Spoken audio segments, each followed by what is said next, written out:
Welcome to the Freshman Foundation Podcast, helping you make the jump from high school athletics to the collegiate level and beyond, with your host, Michael Huber.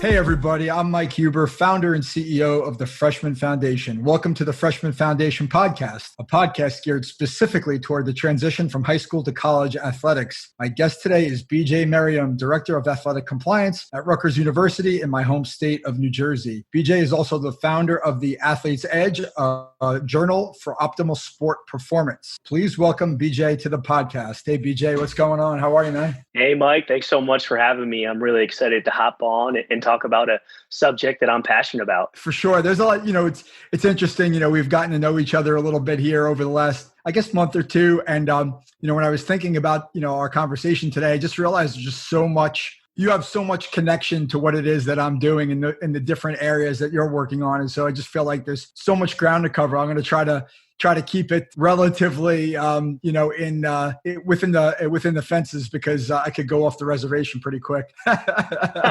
No, the excitement on my end is matched.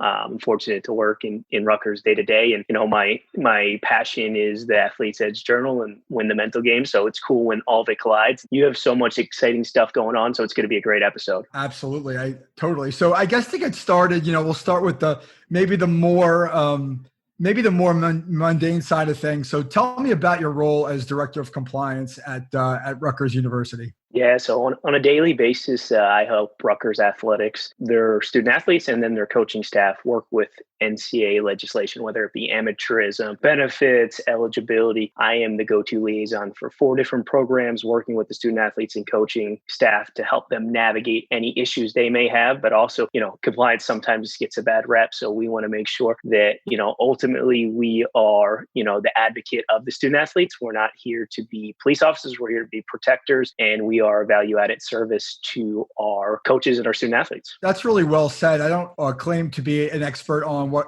compliance administrators or executives do, but that's a really good way to describe it, right? I think a lot of people, when they hear compliance, they have a negative kind of immediate reaction viscerally, compliance again. But you're saying, hey, we're here to help, so can you just kind of talk about that a little bit more, kind of the facilitation end of it? Like what sorts of things are you advocating for specifically in your role day to day? Yeah, absolutely. We have dealt with a lot of flexibility with COVID and the pandemic, and, we're fighting for different benefits and things that we can bring to our student athletes. So whether it's a flexible interpretation or an NCAA waiver to allow our student athletes to have, a better experience, that's what we're all about. We have some huge topics coming up in January with the NCAA convention with name, image, likeness for student athletes, something that's been talked about probably for the last decade. So it's a changing landscape, and that's why it's so exciting in compliance. But, ultimately we're here to be creative, be innovative, look in the legislation. But at the end of the day, if we say no, it's because we're here to protect that student athlete, that coach, or the institution. I like it a lot. So can you talk about compliance, your compliance role as it relates to the recruiting process, right? If we're talking about kind of the transition from high school to college, what is your role in the recruiting process at Rutgers? Yeah, so I work with the Eligibility Center, right? So ultimately, I see all of the prospective student athletes' information there. I'm making sure that they're going to be final qualifiers for the Division I level, making sure that they're going to be final amateurism, and then I'm handling all the initial eligibility process on the Rutgers side as well. So typically, I'll do pre-screens, make sure they have the proper courses to be a qualifier. I'll also, when we could have unofficial and official visits, unfortunately, we're in a dead period right now, so no one's on campus due to the pandemic, but I would meet with those student athletes, make sure that, they're taking the right courses, make sure that they understand NCAA rules, and kind of give them a snapshot of what things will look like once they get to campus, and, compliance orientation and some education on the rules. How much kind of direct interaction do you have with the student athlete in your role? Honestly, it depends on the staff. So prospective student athletes, some I'm more engaged with than others, just depending on how they operate their program. But student athletes, I can tell you once they get here, I'm one of the first faces they see. We have an open door policy. So they're constantly coming in and out of our office. I like to be active and kind of meet athletes where they're at. So I'm going to practices, I'm going to games, we're traveling on the road. So we want to be a familiar, friendly face that we can be approached. And then, we meet with them at least twice a month twice a semester on a team basis. So they're seeing a lot of us. We like to make sure we're there, we're visible, and ultimately they know we're a friend and an ally that is there to help them. Yeah, I mean, it sounds very similar, frankly, to being a coach, whether it's, an athletic coach or mental performance coach, what have you, right? Like building a relationship with those athletes that you serve is critical because they have to be able to trust you. And if you're not in front of them, if you're just kind of this mysterious face behind, a wall or kind of like, the wizard, I think they're going to have an initial distrust, right? An immediate sort of visceral, I'm not going to trust the compliance guy. He's my enemy versus like, hey, I see him all the time. He's here to help me. Like, I'm going to open up and ask him a question or see if he can help me with this issue, right? Like, I would imagine that's a big part of what you're doing. 100%. Because as you mentioned before, the initial persona or connotation of compliance is like, oh, it's a negative, they're here to tell you no. But as you said, it's all about the relationship, building the relationship and letting them know that you care about them as a student athlete. And you're not just there to interpret rules. That might be what you do on a daily basis, but you really want to support them and, see that they have a great experience at Rutgers. So tell me, how did you get into compliance? What was sort of your journey from, when you left college and you started out professionally? How did you get to the compliance? A journey is a great word to describe it because that it was. So after college, I was a, college student athlete at a Division III institution, loved my experience. Just like many people in my generation, I was strapped with some college debt. So I got into sales for a little bit, realized that, my passion to lie into advocating for student athletes. I was fortunate enough to segue into a college soccer coaching position. Really loved it, but felt like I was only getting the opportunity to interact with like 25 to 30 individuals on a men's soccer team. Wanted to do more. At the same time, there was major infractions at different schools like Syracuse and UNC going on at the time, and it kind of piqued both levels of my interest, right? Like I wanted to be more administrative, interact with more student athletes, but I also thought that I was very ethical and could advocate from the coach's side, right? Because I was a coach, I've experienced it, I know what it's like to recruit. So it kind of married the best of both worlds. I was fortunate to get an internship at Bucknell, transfer into administration there. Then I worked a few years at the conference office, the Metro Atlantic Athletic Conference, which gave me my first time full gig in compliance, which was amazing.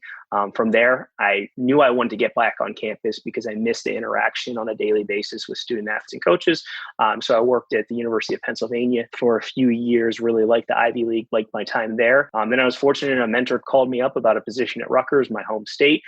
Have always been a Rutgers fan and wanted to experience work in the Power Five and got the position, have been with Rutgers for about 18 months now. Excellent. I mean, it sounds like a lot of fun. It sounds like you've seen a lot of things and you've done a lot of things to get to where you're at. And it sounds like you're in a position that you're really, really excited about for a lot of reasons, personally and professionally. So can you talk about like how your own experience as an athlete kind of led you to where you are, like how that influences you as a compliance officer? Yeah, absolutely. I think, I have instant credibility with my student athletes and my coaches because I was in their shoes as a student athlete and then also in their shoes as a coach. But I think just the skill sets that we learn as athletes growing up, whether it be grit, mental toughness, commitment, hard work, those are all things that I apply to my job on a daily basis. And I think that's what makes me good, and the ability to network with others and build relationships. One opportunity has kind of led to the next just through networking. So I feel very blessed of where I am in my career and very fortunate to be here. Very cool. Like I said at the, sort of the outset, like I think that we have a lot of things like individually have in common in terms of the way we think about things, which I always like to have conversations. I like to have conversations with a lot of people, but I like to have conversations with like-minded people a lot because it's just an easier conversation to have, just truthfully. And so maybe that's also a good segue into kind of to talk a little bit about your project with the journal, because I know those kind of fundamental principles or mental elements, if you will, are kind of underpinning the journal project that you're working on? Can you kind of tell the listeners a little bit about that? Yeah. So the background on the journal is actually when I was a sophomore in college, I tore my PCL, LCL, and MCL, and took me through a dark time. Was dealing with depression, anxiety, just because ultimately I couldn't play my sport that I grew up playing, just like many athletes. And, I think a lot of athletes go through those challenging times of finding their identity. Usually it happens when sport is done, when you graduate from college, but mine happened a little bit earlier. And through that time, I found, positive psychology skills, whether it be reflection, meditation, goal setting, and just really loved it. And it changed me. It helped me with my recovery. The recovery for my injury is typically, 16 to 18 months. I was back within 8 months playing the next season because of hard work, but also I think largely because of mental performance skills. So always loved it during that time period. And, as a coach, I like implementing it with my student athletes. And then getting the compliance, I didn't get to use it as much, but I saw it rising. I think the MBA requires a mental performance coach for every single team. I believe, Power 5 programs are hiring a lot more mental performance coaches in-house. So that trend was just moving along. So I thought to myself, I love this. I have a master's in education and took some psychology courses during that time period. How can I merge my two passions? And ultimately, I came up with the Mental Performance, the Athlete's Edge journal with my co-founder. And it's a positive psychology journal that is for mental performance, goal setting, and basically it brings a mental performance coach's attitude to everyone. Unfortunately, not everybody can afford a mental performance coaches, and it doesn't work out, but you can develop this skill set through the journal that we've created. Yeah, there's a lot there for me to kind of react to. So I guess the first question I'll ask is to kind of go back to your experience in college. When you started to kind of uncover or explore those positive psychology or those mental performance skills that were helping you cope with your injury, were those things that you kind of discovered on your own, or did you have somebody helping you through the process? Yeah, so fortunately I had Google. Unfortunately, during my time when my injury was there, sports performance and mental performance just wasn't widely available. There wasn't a lot of coaches down there. It was more of a niche industry. There was definitely articles and books that applied. So it was all through my self journey of researching and finding it. And, one article kind of led to the next article. And, I just developed a passion for it and knew that it was helping me as an individual and knew that it would help me in the future as well. I'm very, very much the same way in terms of curiosity. I mean, in some ways, as a mental performance coach now, part of me, kind of instinctively thinks, I wish, somebody would have been there helping you. But at the same time, I think there's something to be said for being self-motivated to find those answers on our own, right? And I think the thing I kind of want to tie to the theme of the podcast is I think journaling is something that's really valuable for young people. And what I find is a lot of times they're not comfortable talking about the things that they're thinking and feeling because they feel like they're going to be judged. Even if they trust you, right? You're still an adult. They're still, an adolescent, maybe they're a young adult. You want to call them that. But a lot of times they're not ready to kind of address what they're thinking and feeling with other people. The beauty of the journal is that they can write down their thoughts in a way that there's no one looking at it, right? It's totally for them. And I try to use journals with my athletes all the time. Sometimes it works and sometimes it doesn't. But I'm also happy to say that I gave I have a few of your journals here, and I gave one of them to one of my athletes. Just sent it out yesterday, as a matter of fact, that we're going to work on it together. So he's a kid that I feel like has a hard time communicating verbally, but I think he can really benefit from investing in the process of journaling and really building that self-awareness without necessarily feeling like there's a threatening influence, or someone judging him for what he's kind of, going through. No, that's awesome. And I echo your thoughts. A journal is just such a great way to express emotions. And ultimately, the Athlete's Edge journal, which we created, it's a form journal. So it prompts you. So you don't have to be super creative. You can just get in a habit each day. And the goal of it is only to take 5-10 minutes of your time. We realize that athletes are busy going from practice to school, whatever commitments they may have. But, it's 3 to 5 minutes in the morning, 3 to 5 minutes at night. And then we have an open section in the end if you want to engage and kind of, expand on what your daily pages coaches did. And the cool thing is, like, we want to partner with mental performance coaches like yourself, Mike, because we see it as a great leave behind tool, but also a great practice tool. So as you said, you have an athlete that isn't great at speaking on their emotions. Well, this is a great other opportunity for them to explore those emotions. And it's a conversation piece for you to check in on a weekly or monthly basis to say, hey, what's been going on in your journal? What have you been committed to? What have you been reflecting on? What have your goals been? So it's a great tool for someone in your space to help athletes. Absolutely. I think the form journal is definitely advantageous, right, with prompts for young people, because sometimes, if you give them a blank notebook, even that is maybe too daunting for them to sit down and think about, like, what's going on? What am I feeling? Like, I have to kind of face this. But if you give them the prompts and the things to do, like with yours, it's, positive affirmations, positive statements. It's small wins for the day. It's just setting a goal for the day. What are you grateful for, right? How did the day go at the end of the day, right? And it's exactly what I told my athlete. It's going to take you no more than 10 minutes, 5 to 10 minutes, couple minutes in the morning, couple minutes at night. Doesn't have to be overcomplicated. There's so many benefits to that, right? Not only are you getting things off your mind and you're putting them on the paper, but if you do it enough, if you practice it enough, you're collecting data about yourself, right? You're understanding patterns. Like, why did I have a good day? Why did I have a bad day? What happened when I didn't do what I said I was going to do? That's what I try to impress upon them. It's like, it doesn't matter what you put in there. It just matters that you do it, right? Because even if it's what you perceive to be a bad day, when you look back on it, you're probably having more good days than bad. And you can start to build confidence in saying, hey, there's good stuff happening. I'm progressing. I have information to learn from, developing a growth mindset. Yeah, 100%. I would agree. And like I like to say, there are no bad days, just bad moments, right? And I think the format of this journal, you talked a little bit about the pregame, about gratitude, about positive affirmations, visualization. That's all in the morning, but at night you're recapping the wins for the day. So, before your head hits the pillow, you're ultimately replaying all the successes that you had today, which is a great feeling for you.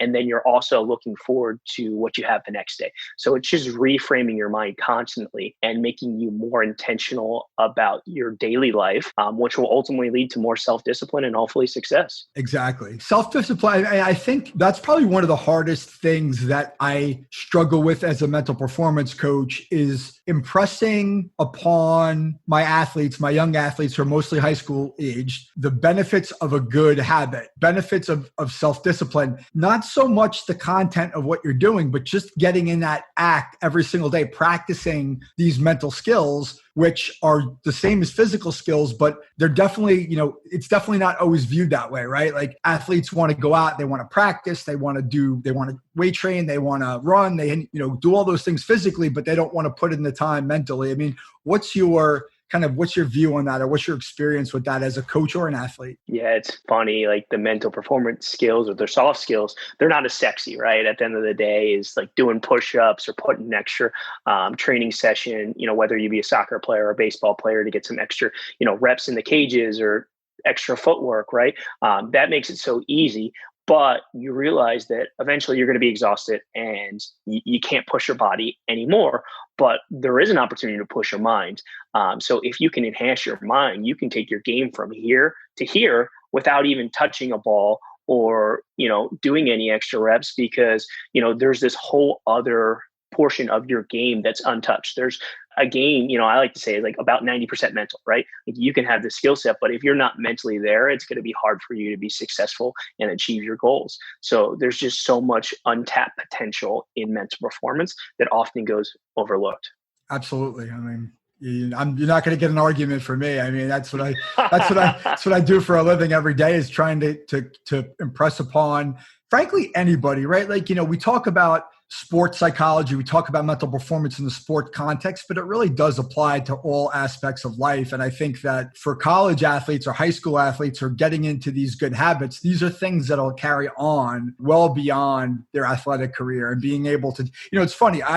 I took the journal this morning. I started looking at it some more to kind of get a better sense of it for myself. And I was like, you know what? I'm going to use it, right? Like, I actually wrote in the journal this morning, like, I wrote my name in there. Like, I'm going to use this journal to get myself into the habit. Like, no, I've done free form journaling. I meditate and I go kind of on and off. But, for me, I need to write down the 3 things I'm grateful for. I need to kind of, talk to myself in a positive way to try to shift my thinking.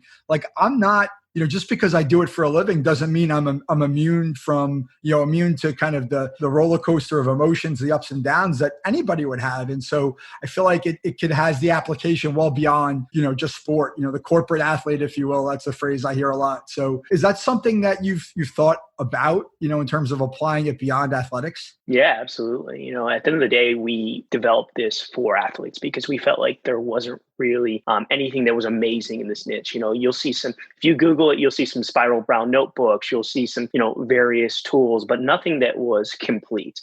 So we wanted to create this for athletes, but I like to tell my friends, my old, teammates that this is for anyone that's athletic minded, right? So if you want to win in the game of life, if you want to be the best salesperson in your company, if you want to be a great leader and a CEO, the Athlete Says Journal, which I have right here, is for you. I keep my copy and I do it every single day.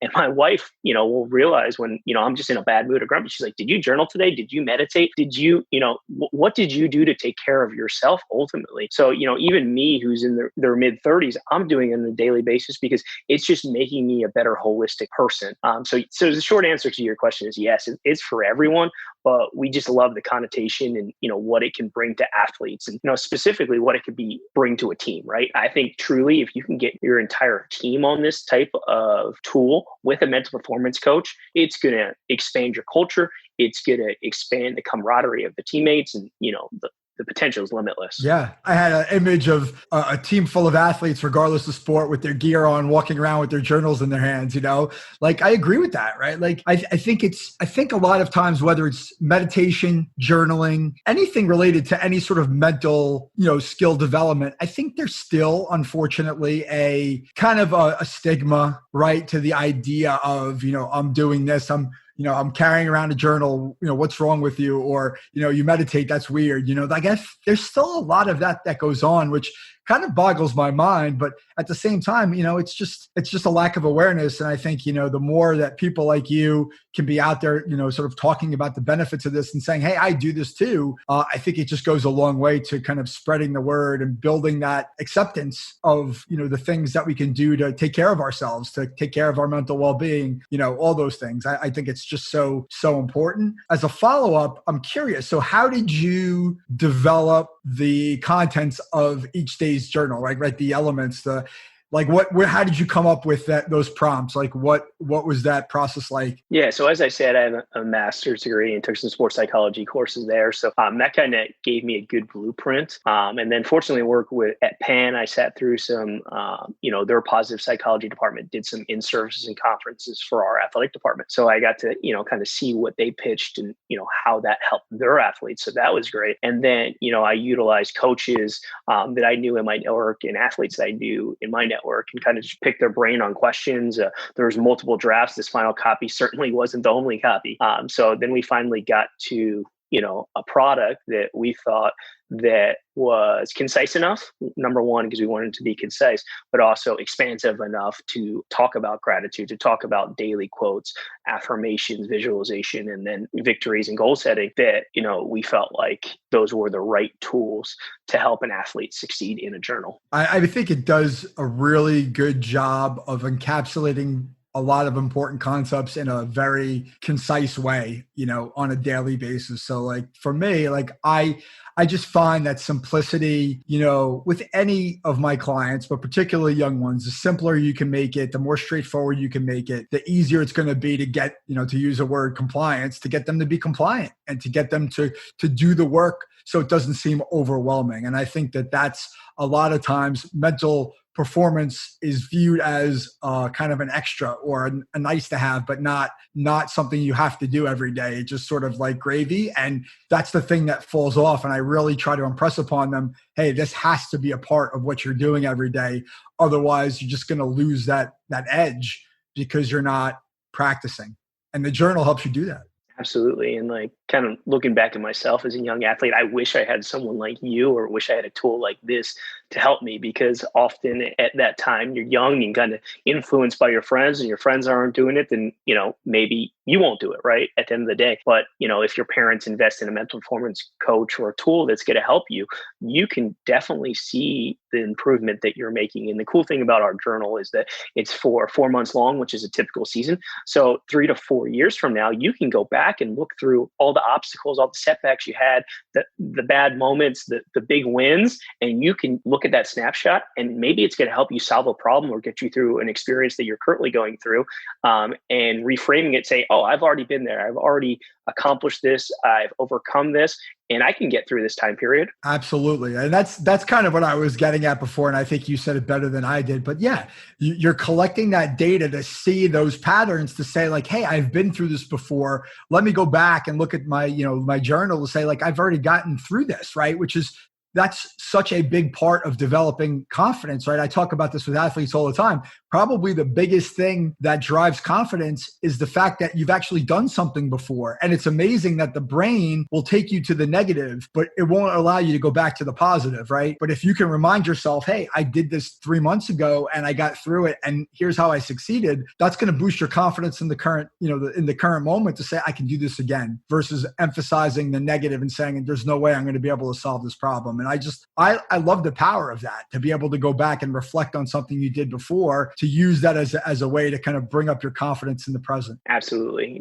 You said it perfectly. You got to feed the positive. Your mind will go where you let it go. So if you're constantly feeding your mind positivity, success, goal achievement, positive affirmations, and self-talk, that's where your mind's going to go, and it's going to take you on an upward trajectory. However, if you let your mind think those automatic negative thoughts, it's going to take you in the wrong direction. Well, I don't know if this is going to put you on the spot, but I think it's interesting. So when I was preparing to send out my journal, your journal, my copy of your journal to my athlete the other day, I just, I thought about him. One of the things I'm really cautious or very diligent about is making sure that the interventions that we, a term we would use in sports psychology, the kind of the strategies that we use with athletes are tailored, right? It's not, for me, it's not one size fits all. It can't be. And I was thinking about the affirmation piece of it specifically as it relates to this particular athlete, because, I was like, well, is the affirmation piece going to work for him? Because I generally kind of see him as somebody who's a little bit self-conscious, maybe a little bit challenged in the self-esteem kind of arena. And I feel like, well, let me look into this a little bit more. And one of the things I found about affirmations is people who have low self-esteem in general, per research, affirmations could have the effect of maybe having a negative impact on them, because they're telling themselves stuff that's really positive, but they don't actually believe it. What I instructed this athlete to do is to say, hey, come up with a positive affirmation, but be realistic about it, right? You don't have to say something that you don't believe. Say something that you can believe, or something that you kind of think about as something that's achievable, rather than kind of setting this pie in the sky goal on affirmations. Like, I guess I'm just going to ask you, like, how do you react to that as somebody who's kind of really a big believer in affirmations, and what that kind of means for the journal itself? I think it's twofold. I think ultimately you want to start realistic, and even if it's like, I am a good sibling, I am dedicated to my craft because I work out every day. So whatever those might be, those affirmations, be realistic, and things that are going to make you feel better about yourself holistically, and utilize those. And then I'm a big fan of like believing it into existence and manifesting it. So I think if you put it out there and you tell yourself enough about it and it's realistic, it's going to happen, or good things are going to come from it. So I think the key to it all is to be realistic. And I don't know what that athlete's going through, and I don't know the self-talk they're utilizing with themselves. But as long as they're framing it to be positive and realistic, I think it only can help them, because they're writing it down, they're committing to it, they're being intentional to it, and that's going to stick with them for the rest of the day. Yeah. And I think one of the things that the journal does specifically is it asks the user to identify an accountability partner, which I think is a really important part of any process, right? Is having somebody hold you to account for what you're doing. But I also think in this case, right, to talk about that affirmation piece, right? Like, if you have an accountability partner, somebody who's seemingly invested in your success through this journaling process, then you probably trust that person enough to talk to them about the things that you're writing in the journal, right, at a certain level. So, they may be able to level set or check you and say, hey, is that realistic? Or what do you think about that? Or how do you feel, right? So can you talk about kind of how you view the accountability partner in the process of Athletes Edge Journal? Yeah, I think it's so crucial. Ultimately, we can't be left on our own island. If you don't have a accountability partner, can this work for you? Absolutely. Are you going to get the most of it? I don't think so. I think that the best one would be a mental performance coach, right? Because you're skilled, trained, and have the strategies to help our athletes navigate it. But if you don't have that, the accountability partner can be a teammate, right? Maybe you and your teammate buy this journal or tool, and you guys hold each other accountable. Maybe it's a parent or a sibling that is in a dynamic relationship, or maybe it's just your coach, right? So it could be a variety of people, depending on the circumstance. But ultimately, it's important to have someone making sure you're accountable, you're staying disciplined, you're realizing those, victories you're having, you're pumping in those positive affirmations, and you're, moving towards your goal. And you have someone to talk about the obstacles, right? That's why we have the game notes to talk about, some of the times we do fail, or some of the times fear does get the best of us. We can't just kind of let them go by, because if they continue to go by, then they're going to build on top of each other. Ultimately, we have to be able to express them, be empathetic to those failures, and then see how we can do better next time. Yeah, I love that there's a section in the journal to kind of write down free form what you're thinking and feeling, right? Because that's part of the journaling process. If you're comfortable enough doing that, then I think that there's a lot of value to tie that back to, the daily entries, to say like, hey, what was the context around what happened today, right? Why didn't I achieve my goal? I had a really challenging day. Here's why. Like, I think that helps too. Sometimes I think we, any athlete, any person, frankly, kind of can get down on ourselves without giving ourselves the compassion, having the compassion for ourselves to say like, hey, these were all the circumstances around the day. Like, maybe it just, maybe it wasn't my fault, I guess is the point I'm getting at, right? And to be able to recognize that and use the space to write down what it is you're thinking and feeling. Yeah, and I think that's a good segue. And you touched on it a little bit earlier, just talking about the stigma of mental health and everyone being able to talk about it easily. The game notes is a section to be vulnerable, to put out, what you're going through. It's a section to cast your ego aside. I think as a society as a whole, it's something we need to be more comfortable as being vulnerable with each other. We're in a global pandemic right now. People are going through really challenging times, and especially high school athletes and college athletes, right? Like, some of them lost seasons. They've lost the ability to connect with their mentors and coaches. They've also lost time with their friends and teammates. So this is a struggle. But the reason why we think this is a perfect time to launch this tool is because it's needed, right? Everybody needs to work on their mental skills. And it's one thing when, at the end of the day, when someone asks you, like, how'd you get better throughout the pandemic, besides like shooting hoops in your driveway because you couldn't play basketball with competitions or go to practices, you can say, I've journaled, I've made myself better with the mental skills. That's what I'm going to take away from it. So what's that positive that you can take out of this time period instead of dwelling on all the negatives? That's certainly something that I am adamant about communicating to my athletes is, hey, look at the good side of this, right? Look for the silver lining, look for the opportunity in the challenge. And I think that's not always the easiest thing to do, but I think it's always there, right? It's always there if we really push ourselves. And I think that's where accountability comes into the forefront. Have somebody to kind of challenge you to say, like, is it really that bad? A lot of times it's not as bad as we make it out to be, but maybe just, can you talk about like now just where you're at with the project, like in terms of, kind of where you're at in terms of, the launch, the funding, what that looks like now for you and just where you're looking to go with it? Yeah, absolutely. So as far as the launch, we launched it in November. We launched it through a Kickstarter, which is like a viral marketing platform. We were very fortunate and blessed to have a lot of support, and we were fully funded. Our goal was $10,000 and we raised $10,000. A lot of people go on Kickstarter and organizations and businesses go on there to fund their project and their product. But fortunately for us, we already invested in it. So we had the journal. So we're currently shipping and fulfilling our orders from our Kickstarter. Now we've shifted sales to our website. So anybody can go on winthementalgame.com and buy themselves a copy of the Athletes Edge Journal. But we're also, trying to work with mental performance coaches and sport coaches to implement this with their teams as well. So there's the retail side of the business, but there's also the bulk order business where, we're becoming an asset and a tool to organizations out there that have mental performance coaches or have coaches that believe in mental performance skills. Yeah, I mean, I believe in, what you're doing, certainly. And I'm excited about sharing the journal with my athletes, because I think that, to kind of go back to kind of the beginning, right, the theme of the podcast, I feel as though if I'm trying to help high school athletes prepare for the transition to college athletics, the sooner they have a plan, an approach to their mental skills development, before they go into an environment like college, like you said, it's totally different, right? You're on your own in most cases. You're living on your own. You may have to deal with things like injuries or breakups or whatever it is. You're on your own. You're not home with your family, your friends. You're in a different place. It can be really, really challenging, right? But if you have an approach to dealing with those,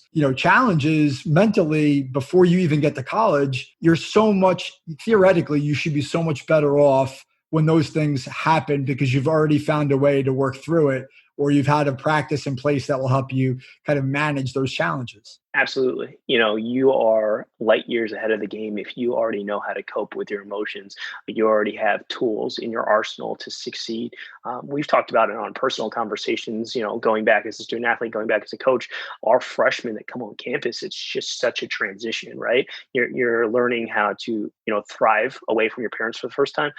You have completely new teammates that you've never played with before.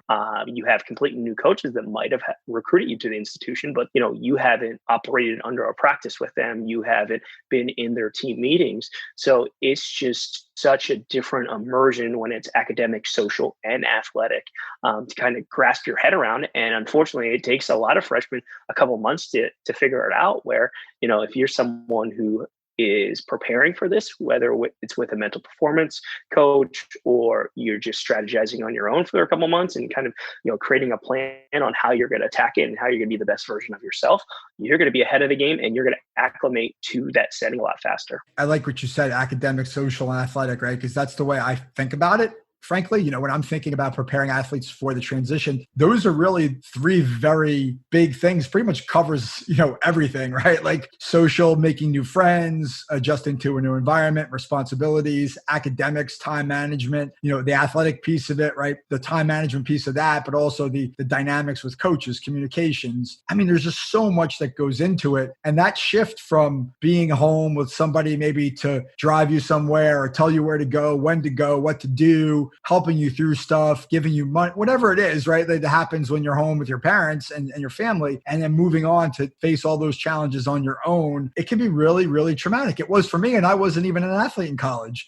I was traumatized. It was the first year of college was by far the hardest year of my life, I think. And I didn't even have the benefit of being an athlete, or I didn't have that challenge, the challenges that come with that. So yeah, I mean, to just prepare for that, to like think about it, be aware and understand what you could be doing to get yourself ready for it is so huge. Because I think if we think about college athletics and you're in it, right? You're in a Big Ten university where college athletics is a driver, right? It's a revenue driver. It's a identity for the university. When you come on campus as a freshman, like the goals, I would imagine, right? The objectives change a lot, right? You go from being a high school athlete to a college athlete. Wins and losses matter. Money matters. It becomes more of a business. And that might be something that, an athlete's just not ready to deal with because they're so used to being a star in their high school. They didn't have that same feel or pressure. I would have to imagine at a place like Rutgers, like you see freshmen come in, like you said, and they're maybe not ready to, for what's about to hit them. Absolutely. No matter what, no matter if you were the star on your high school team and you were all state and the New Jersey Player of the Year, or, you've come from a nationally ranked club team, you're still the new kid on the block and you're still, proving yourself at the collegiate level. And especially at Rutgers in the Big Ten, that's a fast jump to, figure out new teammates, to figure out your format of play, and to achieve and excel at the highest level as a freshman is a daunting task. And going back to the academic, the social, and then the athletic, like they all need to be interwoven, right? Like at the end of the day, if you're not performing well in the classroom, you're missing study halls, you're missing tutors, then obviously that's going to lead to a decline in your athletic space because, your coaches are going to be on you about that because that's part of the commitment. Socially, if you're not getting along with your team, you think you're going to go out on the pitch and, play your best on the field if, you're not making relationships and bonding as part of the team culture. So it's also connected. And, in the transition from freshman year, it's just so much on a student athlete. Yeah, I think that team piece too is probably one that's overlooked. I think a lot, I would imagine, right? I can't really speak for freshmen who come in, but, I think when high school kids think about their transition to college, I would imagine most of what they're thinking is very positive, frankly, like, hey, this is going to be great. I can't wait to get there. I can't wait to go. And then they get there and it's like, oh, maybe I don't know my teammates. Maybe I don't get along with them, right? Like I didn't realize this was going to be 40 hours a week of a grind. Like I don't like it. I'm not playing. Like all those things, all that stuff matters. And like there's so much to kind of process and absorb in that jump. And just being able to kind of work through it is so critical. Just to go back to the journal, I feel like having that practice in place when you step on campus could be a really valuable tool for any freshman who's coming in and just trying to kind of cope day by day and put themselves in the best position to succeed. Absolutely. And kind of going back to help our listeners and anybody who's going through the recruiting process right now, early recruiting is so big and the NCAA has changed a lot of legislation to kind of curtail the early recruiting. And unfortunately, a lot of the recruiting is going on right now is in a virtual space because of the dead period. Just remember at the end of the day, you might be getting recruited by the institution, but you are also recruiting the institution, right? So you really need to be diligent that this is somewhere that you want to be. So I encourage you to take a camp, to take visits when you can, to interact with the student athletes on their team, to get to know their coaching staff as much as you can, because ultimately you're investing at least 4 years there to be on their campus, to be a part of their program. So you need to do your due diligence and recruit the institution as well. It's so interesting. I've heard that consistently across the guests I've had on this podcast. Fit, right? What's the fit, right? Not picking a school based upon the optics or the prestige or what other people are going to think, really being proactive in the process and assessing the fit, right? And that includes reaching out to coaches, communicate with coaches, asking good questions, right? And I think that that's something that, frankly, a lot of younger people are not necessarily comfortable with because they've never really had to do it before. It's been done for them. And I think that that's something that can be worked on before anybody steps on campus and taking the opportunity in the recruiting process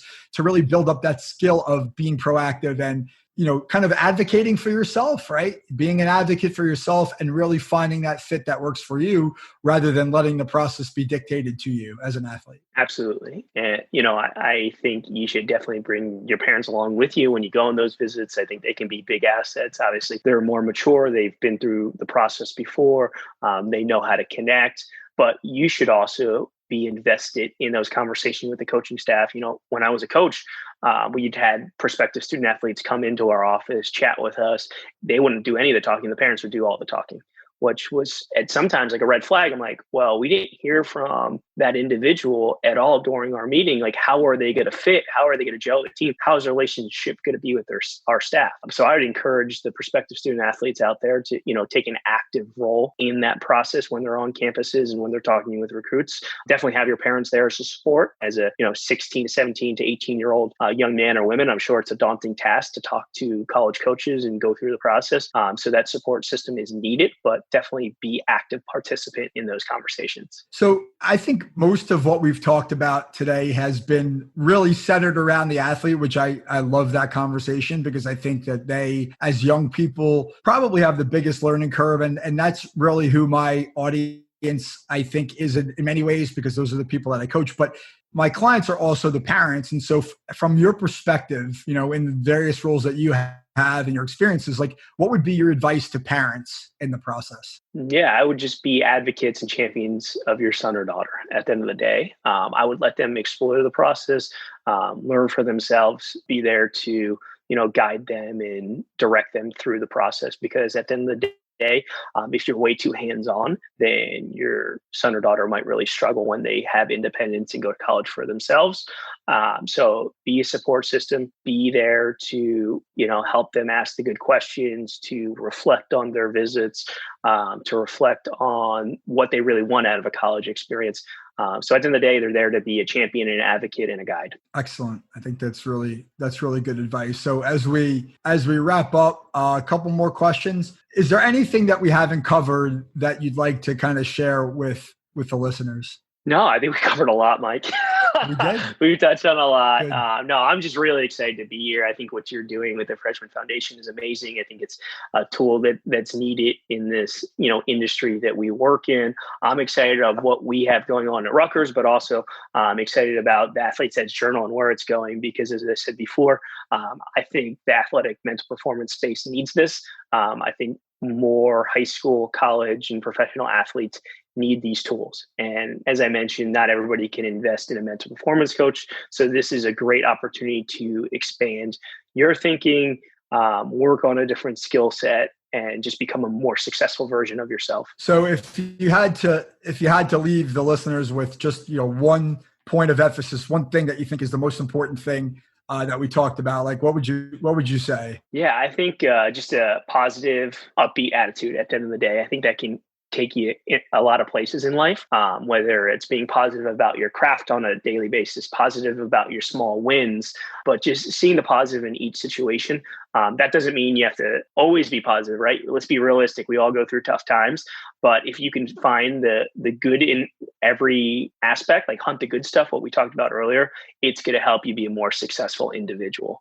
And I think one thing that we talked about offline was like a book that would help people too. The one book I wanted to recommend was The Training Camp by John Gordon. He writes The Energy Bus that a lot of people have probably read. It's probably his most famous book, but The Training Camp I think would be a great one as well, because it tells the story of a young man that's transitioning, in this case, from college to the professionals, not high school to college, but ultimately it goes through its ups and downs and just kind of finding himself and his identity through this experience. And I think that would be perfect for a lot of your listeners or the parents of the student athletes to help them, help their student athletes during this time period where they're growing and developing. That's a great recommendation. I've actually read that book, and it was a while ago, it was years ago, but it's an easy read, but it's a great story, right? But it communicates those lessons of how to make it through kind of those ups and downs and those transitions. So I love it. That's a great suggestion. So I guess to wrap up, like you mentioned the website address before, where can the listeners find your stuff? Yeah, so we're on all the social media platforms, so they can find us. I think our Instagram handle is Win Mental Game, but if you search Win the Mental Game on Facebook or Instagram, you'll find us, or Twitter. And then winthementalgame.com will have different tools and resources and more information about our journals. And, feel free to reach out to me. I would love to connect and, help you on your way or help you with any issues you're going through. Excellent. BJ, I can't thank you enough for being a guest here. I always enjoy talking to you, and it was just a fun conversation. I hope we can do it again in the future. Mike, I echo those sentiments. It was a blast. So we'll have to do it again, and best of luck to you and enjoy the holiday season. Thanks. Same to you and your family. All right. Bye, Mike. Take care. Mike Huber is the founder and owner of Follow the Ball Coaching, located in Fairhaven, New Jersey. He is a mental performance coach and business advisor dedicated to serving athletes just like you reach their full potential on and off the court. The Freshman Foundation is all about helping you get to the next level. For more information, follow along on Instagram at the Freshman Foundation. Please subscribe, give us a like on iTunes, Spotify, leave a review, tell a friend. Most importantly, come back in 2 weeks, ready to get better.